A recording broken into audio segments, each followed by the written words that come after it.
My name is Doug Litchin. I'm the president of the Friends of Seattle's Olmsted Parks. My first duty is to make sure you understand that Seattle has a system of interconnected parks and boulevards that were designed by John Charles Olmsted starting back in 1903. A little louder, okay. In 1903. And that plan ended up including the Hiawatha, both the community center and the park. It included Volunteer Park and Green Lake and really almost any park you can think of in Seattle. And this park, Hiawatha, was the first designed community children-oriented playfield in the United States, along with the community center. So we have some real history here. But the other thing about Olmsted is that he is part of the Olmsted family, Frederick Law Olmsted being his father, and that's who designed Central Park, the Biltmore Estate in North Carolina. The University of John Charles designed the University of Oregon campus, did the state capitol grounds, and so we are actually, our part of the country is one of the areas where we have a ton of Olmsted history. So I'm really honored to be here today to be a part of this celebration of one of the Olmsted features of our city. My primary task is to introduce our mayor, Katie Wilson. So please give a big round of applause for our mayor.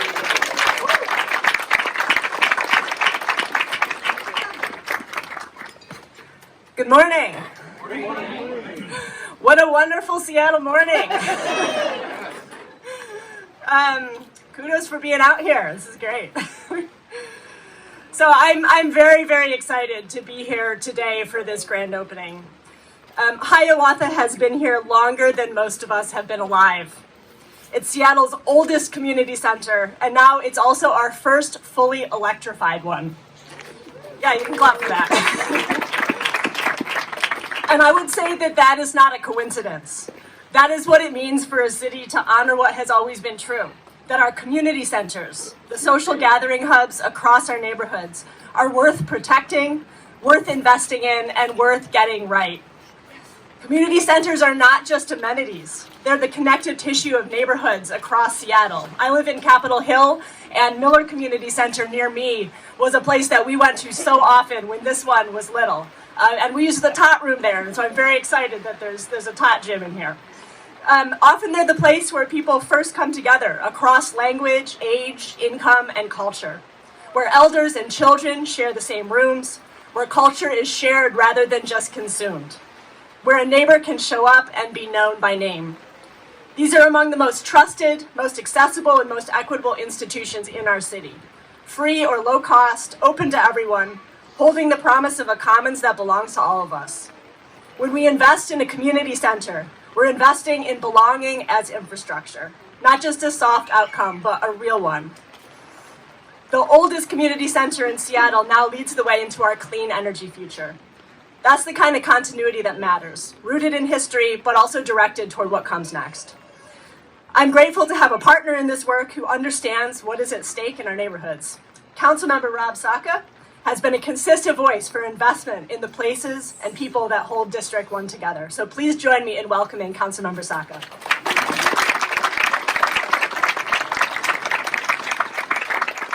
All right, good morning. Good morning. Whoa, that doesn't sound like a group that's excited to open up this community center. Let me try again. Good morning. Good morning. All right. Rob Saka, honored to represent you in City Hall, along with Mayor. I want to actually welcome you, Madam Mayor, to West Seattle. I think this is probably one of our first major appearances together right here in West Seattle, Seattle's largest neighborhood by geography and population. Everyone, welcome our mayor to West Seattle. Thank you. And as I look out in the audience today, I see a who's who of West Seattle. I want to acknowledge a few folks, in particular, Mayor Nichols. Mayor Greg Nichols is here, former Mayor Nichols, Capitol resident. I think I saw First Lady Sharon Nichols popping around here at some. There she is. Yes. I see Joni and Dan from the Aberdeen Neighborhood Association. So many great people, neighbors, and community leaders in West Seattle and beyond. Welcome. Today we gather for the grand reopening of Hiawatha Community Center after being closed for nearly 6 years.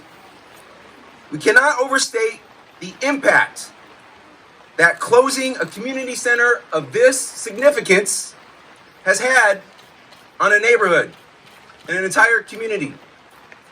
When Hiawatha closed, West Seattle felt it. Families felt it. Seniors felt it. And kids felt it.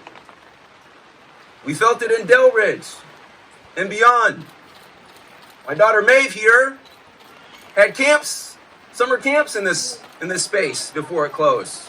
She was a little smaller at the time. But we all felt it. That's why I'm so excited that Hiawatha is finally back up and running. We're back. And we're back better. This has been a top priority for me and my office and my entire team since I've been in office for a little over 2 years now. And I'm proud, incredibly proud, but even more grateful to be standing here today with community who fought so hard to push our city to do better and open this quicker. And that includes community leaders like former First Lady Sharon Nichols, who has been a consummate voice and reminder that we need to open this facility back up.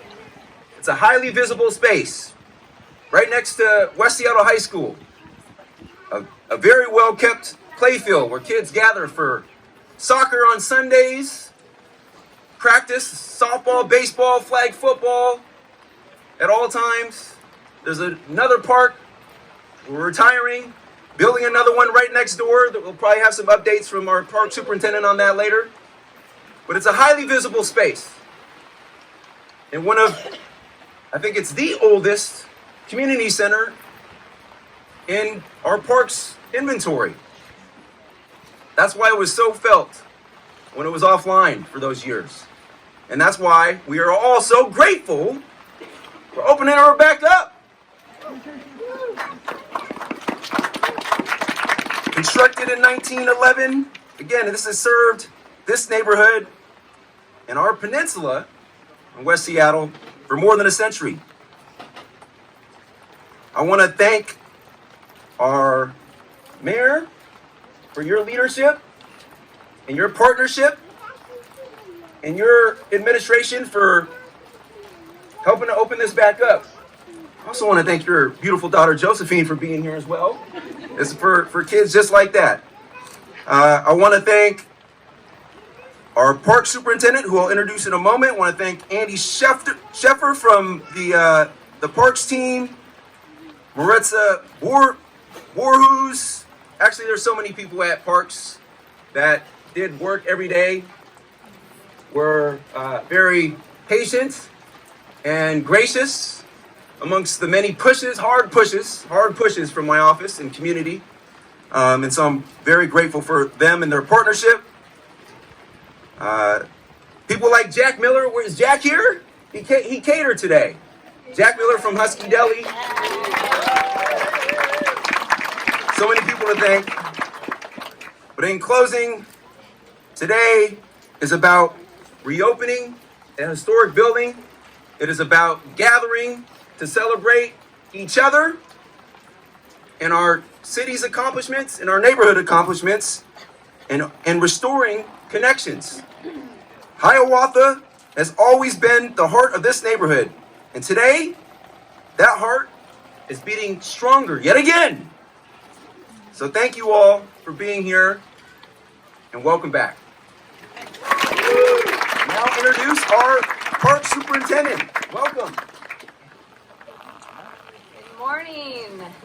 Good morning. Good morning. Great to see you all here today. Thank you for being out in the rain with us. As the mayor said, a Seattle day. I want to thank Mayor Wilson and Councilmember Saka for being with us today and your continued support of the Parks and Recreation system. I also want to thank Doug Luchin for being our MC today and for his leadership with the Olmsted organization. This is just one of our partner organizations that helps preserve our system. I am the interim superintendent of Parks and Recreation, and I am honored to play this role at this time. But before we go any further, I do want to acknowledge that this project took longer than any of us anticipated. What began as a stabilization project turned into a full-scale renewal as we came across multiple issues along the way. We sincerely apologize for the long closure, and we are incredibly grateful for the extraordinary patience this community has shown throughout the process. But as they say, I hope good things come to those who wait, and we have a lot of good news to share today as we open these doors and hopefully provide services that you can enjoy for a long, long time.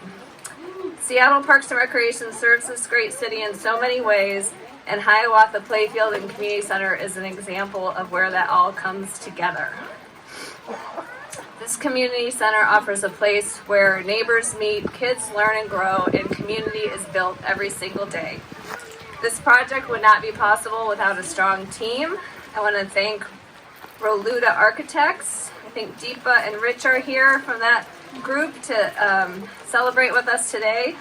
Their support helped us stabilize this building, electrify this building, and honor the history of the building. So thank you, Roluda, as well as Optimus Construction for your dedication and craftsmanship in bringing this project together. We appreciate all your work. I also want to recognize our incredible SPR staff with dedicated employees who care deeply about this community and bringing this public space back to your hands. I'd like to call out our Senior Capital Projects Coordinator, Morteza Barutz, who's stepped in along the way to bring this project to completion. Andy was already recognized, Jessica Murphy also here from, and Jonathan, Andy, all from the capital planning team. Our facilities group helps bring the kind of last bits together, and we'll be here to stabilize and bring this facility online as we open today. And then we have lots of participation today from our Recreation and Aquatics Division. I'd like to shout out to everybody here, including Tom Walsh, Andrea Woolsey, our coordinator, who'll be here with you all along the way. I know they put in a lot of effort. I also saw Tia Scott and Aphrodite Antoine, lots of people here today for you to meet if you haven't already. Seattle Parks and Recreation also works with lots of partners and needs a lot of community involvement. Our Associated Recreation Council is one of those key partners. They oversee our advisory councils throughout the system, and they will be at the welcome desk to help encourage you all to participate and maybe volunteer your services as we bring this facility back online. And with that, I think it's time I pass it back to Doug so we can cut this ribbon and get these doors open.